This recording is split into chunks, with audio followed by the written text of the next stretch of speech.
तो नमस्कार, colonel Ajay, CEO Ajay स्टो money group first global स्टो finance digital channel से आपसे मुखातिब होता हूं। आज सोमवार 23 दिसंबर सन 2024, पोष कृष्ण पक्ष अष्टमी संवत 2081।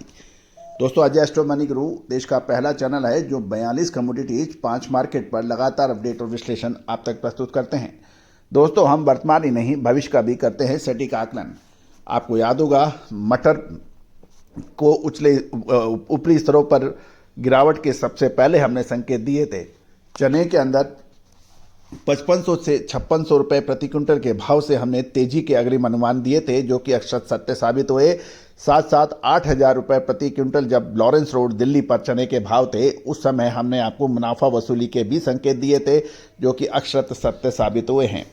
दोस्तों, कहा जाता है कि खाद्य पदार्थ यानी एग्रो कमोडिटीज के अंदर यदि सटीक विश्लेषण आपको मिलता है तो व्यापार आप नेक्स्ट लेवल पर जा सकते हैं और इसका अंतर्राष्ट्रीय व राष्ट्रीय स्तर पर अपने व्यापार या कारोबार को बढ़ा सकते हैं।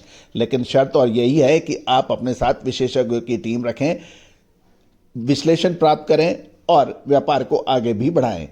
दोस्तों, खबर निकल के आ रही है कि मटर के शुल्क मुक्त आयात की अवधि 2 महीने तक बढ़ने की संभावना बन गई है। जानिए पूरी रिपोर्ट विस्तार से।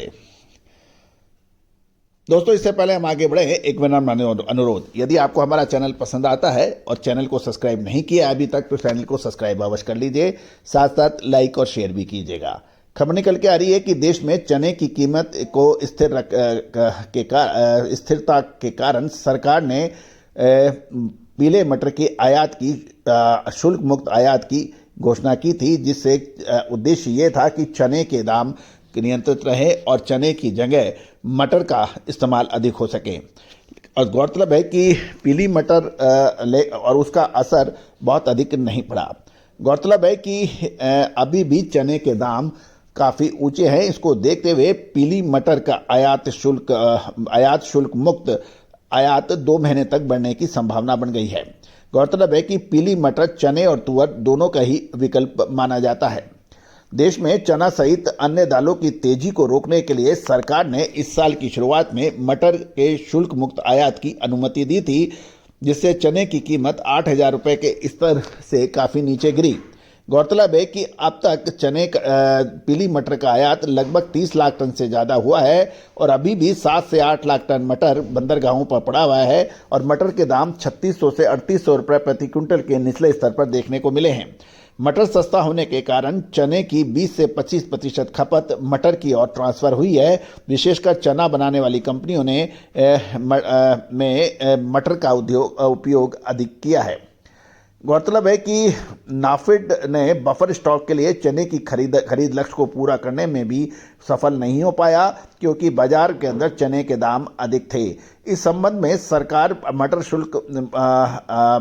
शुल्क मुक्त आयात अगले 2 महीने में बढ़ाने की संभावना बन रही है। गौरतलब है कि दूसरी ओर दाल मिल से जुड़े मिलर्स ने यह कहना है कि देश में मटर की जरूरत से ज़्यादा आवक हो चुकी है और 30 लाख टन मटर का आयात हुआ है और बंदरगाहों पर भी काफ़ी बड़ी तादाद में यानी 7 से 8 लाख टन मटर का स्टॉक बंदरगाहों पर पड़ा हुआ है और मटर के दाम काफ़ी नीचे हो गए हैं। इसको देखते हुए सरकार को शुल्क मुक्त आयात नहीं बढ़ाना चाहिए। व्यापारियों का कहना यह है कि अगर सरकार ने समय सीमा 2 महीने तक बढ़ा दी तो नए सीजन में चने की कीमत कम खुलेगी और इससे किसानों को नुकसान होने की आशंका है। वहीं सरकार ने नए सीजन में चने का उत्पादन पिछले साल के बराबर रहने का अनुमान लगाया है, जिससे पहले बुआई बढ़ने के साथ ही उत्पादन बढ़ने की उम्मीद थी, लेकिन अब ऐसा शायद होता हुआ नजर नहीं आ रहा। लेकिन अभी कुछ कहना जल्दबाजी होगी। गौरतलब है कि भारत, कनाडा, रूस समेत कई देशों से मटर का आयात करता है और इस साल रिकॉर्ड तोड़ आयात हुआ, जिसके कारण चना बाजार भी 8000 रुपए से गिरकर 6900 रुपए तक नीचे देखने को मिला है। चने के बाजार में अब क्योंकि ऑस्ट्रेलिया के चने की पैदावार इस साल काफ़ी अधिक होने की उम्मीद है और ये 19 लाख टन तक बढ़ने की उम्मीद बताई जा रही है। गौरतलब है कि ऑस्ट्रेलिया का सबसे बड़ा चने का खरीदार भारत, बांग्लादेश और पाकिस्तान माना जाता है, लेकिन ऑस्ट्रेलिया की नज़र भारत की जनसंख्या और रिक्वायरमेंट और खपत के ऊपर सबसे अधिक रहती है। इसलिए ऑस्ट्रेलियन चने के आयात पर भी हमें रखनी पड़ेगी नज़र। दोस्तों, तुअर, उड़द, मूंग, मसूर, काबुली चना और इन सभी की विशेष रिसर्च रिपोर्ट के लिए आप संपर्क कर सकते हैं। साथ साथ हमारा साप्ताहिक अखबार जो मात्र 3,000 रुपये वार्षिक शुल्क पे उपलब्ध है, उसके लिए भी आप संपर्क कर सकते हैं। All the very best, good luck, happy trading.